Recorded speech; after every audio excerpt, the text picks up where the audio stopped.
In March 2009, a man stood in a federal courtroom and admitted in one sentence that he had destroyed an estimated $65 billion that never existed. For nearly 2 decades, almost none of his investors had asked to see the actual paperwork. The reason wasn't stupidity. It was a psychological trade so quiet that most of them still believe to this day that trusting him had been their own idea. Most people think manipulators are skilled liars. They're not. The best ones barely lie at all. What they're actually running is a trade, and you don't feel the cost until it's already been collected. Here's what almost nobody sees underneath a manipulator's behavior. Manipulation isn't a lie, it's an economy, and every manipulator you will ever meet, smooth or clumsy, charming or cold, is running the same 4-stage loop. Most of them have never read a psychology book in their life. They don't need to. The loop runs on its own. Call it the leverage loop. Scan, seed, spend, reset. Stage 1 is the scan. Before a manipulator asks for anything, they read you, not your job title, your currency, the specific thing you spend fastest under pressure. For some people, that currency is approval. They cannot tolerate being disliked, so a manipulator only has to look slightly disappointed and the request writes itself. For others, the currency is certainty. They hate ambiguity so much that a confident voice, even a wrong one, feels safer than the truth. For others, it's guilt. Point out one small thing they did wrong and they'll overcorrect for the rest of the conversation to prove they're not that person. There's a fourth currency worth naming because it's the one most people never admit having: ego. Someone who needs to be seen as the smartest person in the room will hand over enormous amounts of trust to whoever makes them feel that way first. Compliment their judgment, ask for their opinion before anyone else's, and you've found the door before you've even touched the handle. A manipulator finds your currency the way a pickpocket finds a wallet, by watching how you react in the opening minutes of contact. Where you flinch first is where they'll press. Think about the last time a stranger struck up conversation with you that felt oddly natural, oddly fast. If you can't recall a single question they asked about themselves, that's not smoothness. That's information gathering with good manners. But that's only the setup. What comes next is where most people get caught without ever seeing it happen. Stage 2 is the seed. Once a manipulator knows your currency, they don't ask for anything yet. They plant something small, a favor you didn't request, a compliment that lands strangely specific, a secret shared early so it feels like you've been let inside something private. None of it looks like manipulation because none of it asks for anything back, yet. This works because of a pattern psychologists have documented for decades. In one of the earliest versions of the study, researchers went door to door asking homeowners to display a tiny, unobtrusive sign about safe driving. Nearly everyone agreed. Weeks later, a different researcher returned and asked a much bigger favor, a large, unattractive sign planted across the entire front lawn. The homeowners who had already agreed to the small sign were far more likely to agree to the massive one than people approached cold, with no small request first. Saying yes once doesn't just grant a favor, it quietly rewrites how you see yourself as the kind of person who says yes to this person. None of this requires a formal study to notice. Most people can remember at least one relationship that began with a favor so generous it felt faintly suspicious, but only in hindsight. A manipulator isn't hoping you'll like them, they're hoping you'll agree with them early and often on something small enough that refusing feels petty. Stage 3 is the spend. This is where the debt gets collected. And here's the part nobody expects.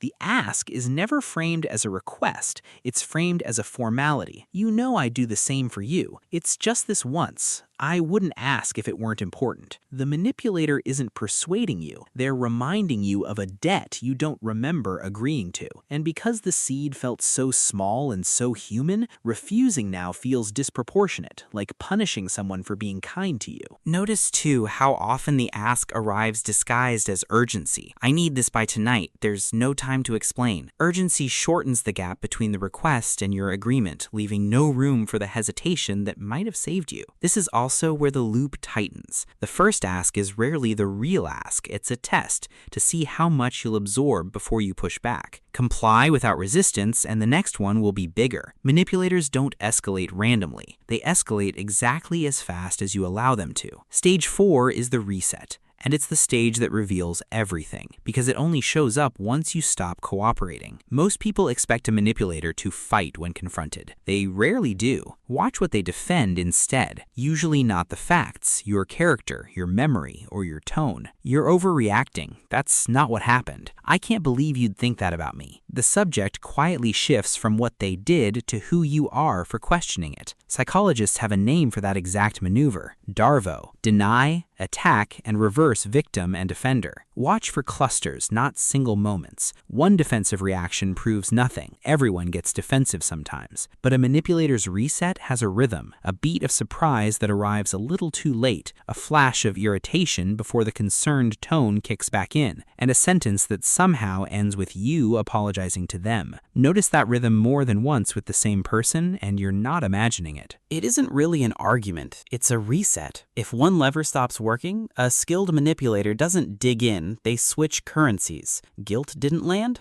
They'll try confusion. Confusion didn't land, they'll try warmth. The tactic changes. The goal never does. Get you back inside the loop, on any terms. Not every manipulator runs this loop the same way. Some are opportunists that use it occasionally when a situation makes it easy, and they'd struggle to explain their own tactics if you asked them directly. Most manipulation you'll encounter in daily life falls here. A friend guilting you into a favor, a relative using disappointment as leverage. Then there are strategists. For them, the loop isn't a tool, it's an operating system. They run it patiently over months or years with a consistency opportunists can't sustain. They rarely blow up a relationship over one refusal because burning the loop down would waste everything they've built inside it. The man in that courtroom was a strategist. He ran the loop for so long that most of his investors never even reached stage 4. They never got the chance to push back because he never gave them a reason to. Here's the paradox sitting underneath all 4 stages, and it's the one thing that explains nearly everything else about how manipulators operate. A manipulator cannot use force. The moment control becomes visible, it stops working. You'd resist it, report it, or simply walk away. So they're solving an impossible problem. How do you control someone without them ever noticing they're being controlled? The answer is that the decision has to feel like yours. Every seed, every ask, every reset is built around that single requirement. That's why manipulators rarely order, they suggest, hint, and wait. They prefer ambiguity over clarity, because clarity can be pointed to later as proof. It also explains why they rarely target everyone in a room the same way. They go after whoever's currency is easiest to reach without triggering suspicion, which is why the most boundary-setting person is so often left alone, and the most agreeable one becomes the favorite. And the moment you finally name what's happening out loud, their first move is almost always to make you doubt your own account of events instead of defending theirs. Once you can see the loop, you stop reacting to manipulation after it happens. You start predicting it before it does. A sudden, unusual favor from someone who rarely does anything for free, that's a seed. Expect a request within the following days or weeks, and expect it to be framed as small. Someone growing strangely warm right before they need something from you, that's a seed disguised as connection. The timing matters more than the warmth does. And apology that focuses entirely on your reaction and never once names what they actually did, that's a reset, not an apology. It's built to close the conversation, not resolve it. And a favor that arrives with an unprompted account of how much it cost them in money, time, or effort is rarely just information. It's a receipt filed early for something they intend to collect on later. None of this requires catching someone in a lie. You're not hunting for dishonesty. You're watching for a pattern: currency, seed, spend,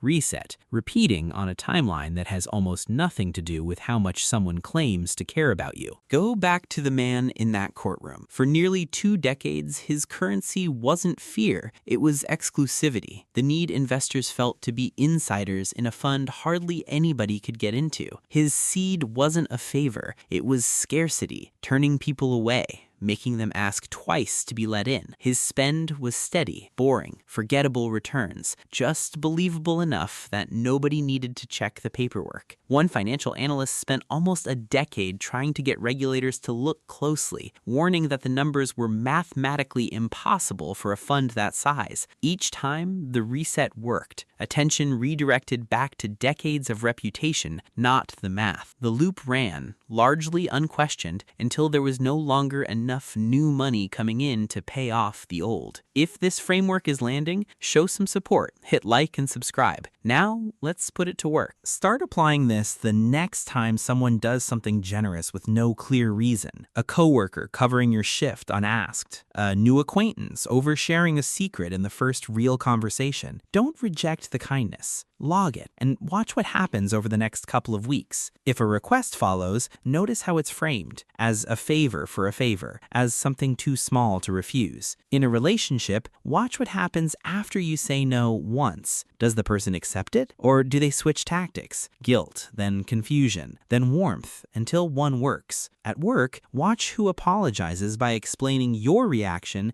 instead of naming what they did. That single habit alone reveals more than a year of small talk. Spotting a manipulator isn't about catching one lie. It's about noticing a pattern. Currency, seed, spend, reset, repeating on a schedule that has nothing to do with how much someone claims to care. Manipulation isn't a personality, it's a loop. The next time someone does something a little too generous, a little too early, don't just feel grateful. Get curious. Ask what they might expect back. Manipulators don't hide in the lie, they hide in the favor before it.